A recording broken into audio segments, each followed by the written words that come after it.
Hello everybody, welcome back to Shannon's Shelf. I am Shannon. Today I wanted to talk about a book that I finished. I finished it probably about a week or so ago, actually, as of recording this. And this video will be out a couple weeks after recording this.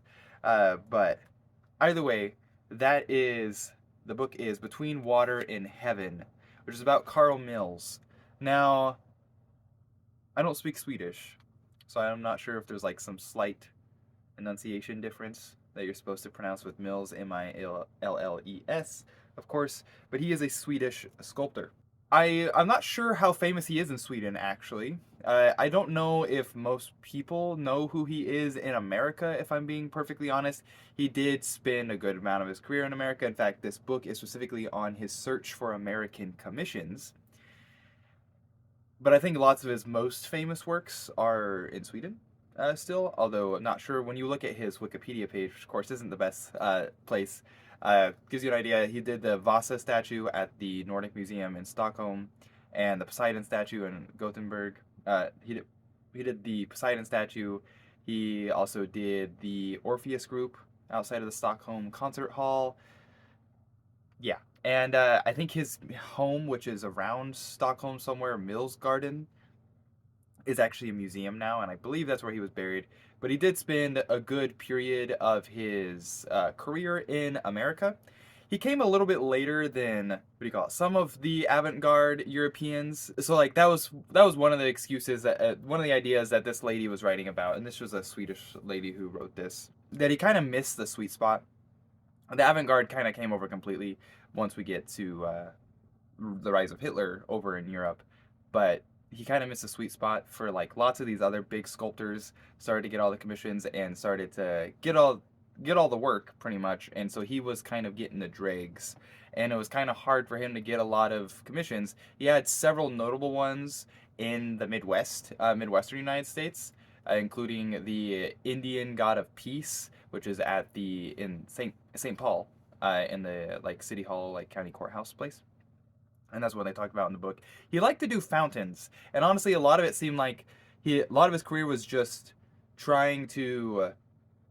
He was submitting ideas to cities usually, which I guess is where sculptor generally works. It wasn't a lot of private commissions; these were mostly public commissions, and he was trying to get these public commissions, and he would like come up with he would come up with a lot of ideas for sculptures. Lots of them again were fountains, public fountains, and then they just wouldn't come through. So he had a lot of sketches that didn't actually come out to anything. There was even one case where they agreed to make the fountain, but because he was different train of thought, I guess, than the architect, they ended up going with a different sculptor, even though it was his suggestion originally and stuff like that. So I mean, I guess that happens. I'm not a sculptor. I don't really know much about sculpture, all things considered. I was an art history instructor for about a year. I'm more acquainted with painting, if I'm being honest. I do like sculpture, and this was not someone we would talk about in my classes because, again, he's not like a huge figure that a lot of people talk about in art history courses. I'm not sure how well known he is overall. To be honest, this is the only book I could find on him, and this was the only copy I can find on the internet as well. Then again, I didn't perhaps have to look too hard. I found this from a bookstore on the east end of Long Island, New York, and they sent it to me really fast, actually, which was nice. And it wasn't long, wasn't a hard read. It was interesting. He was an interesting character himself.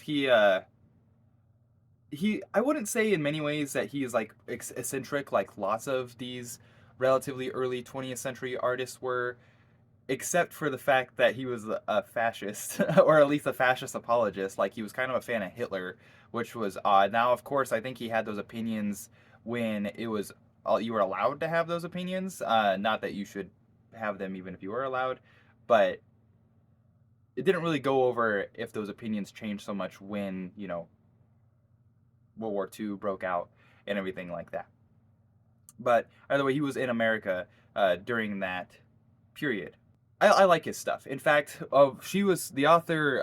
I should perhaps mention the author's name.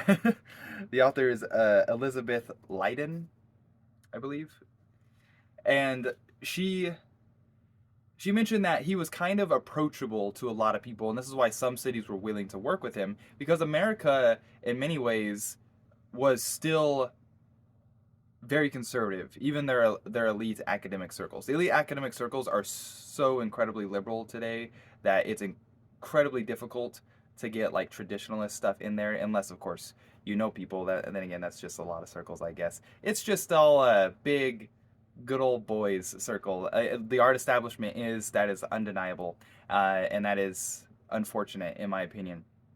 But either way, he wasn't working on the East Coast, which would have been a bit more liberal at this point, especially with the Armory show. That kind of is seen as the trigger for the art establishment becoming more, I guess, progressive, like Europe's was. And he was working in the Midwest, which is a bit more inland, working in what is now the Rust Belt.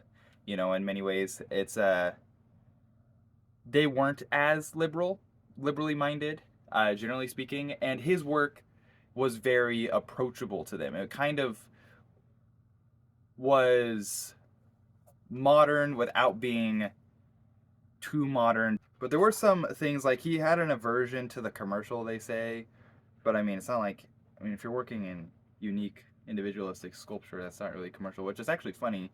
And one thing, the reason I was interested in reading this is because the the best and most memorable experience I have with a piece of art was a Mills sculpture when I was like 4 or 5 years old, and I will never forget it. And I don't know why this memory sticks out to me in many ways, because there are some awesome sculptures by this guy. The one on the cover of the book is The Hand of God, which is in Mills Garden in Stockholm, and there are just like he has a Europa in the Bowl sculpture as well, and there's just Man in Pegasus. Like he's got so many like pretty cool ones, if I'm being honest.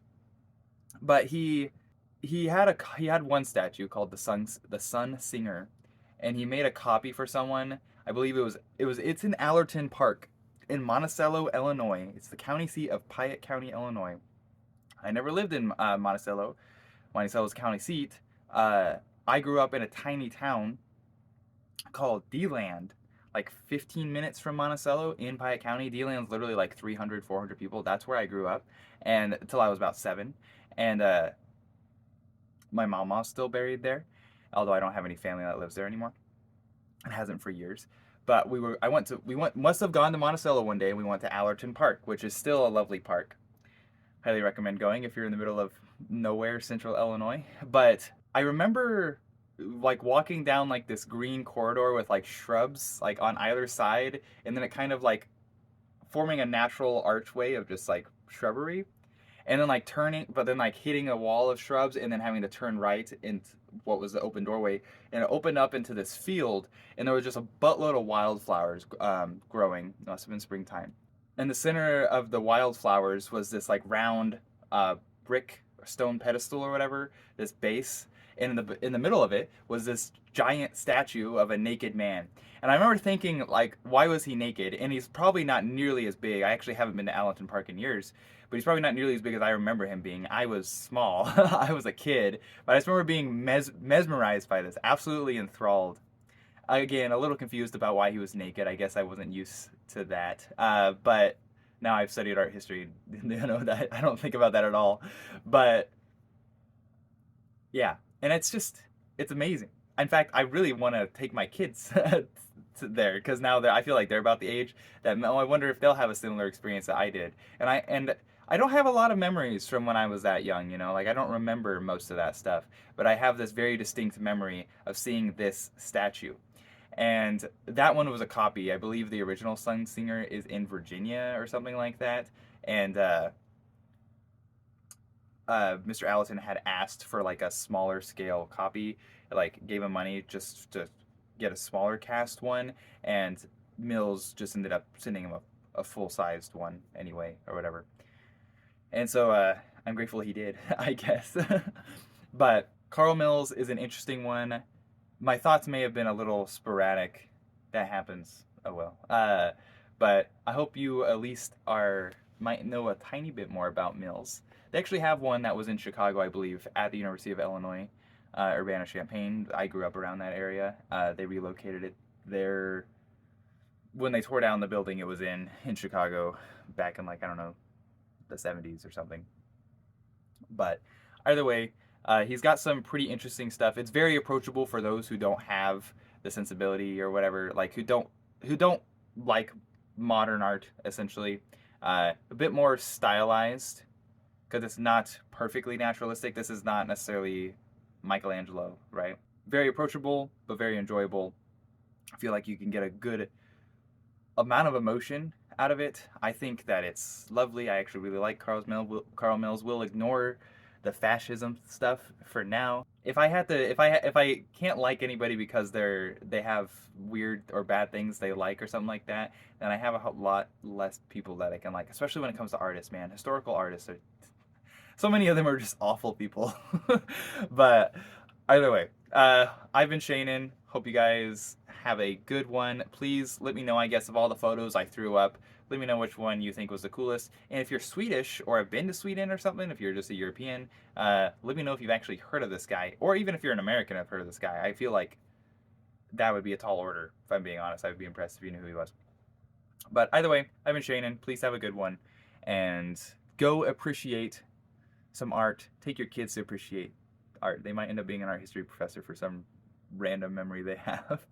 And either way, art's good too. I think public art is great, actually.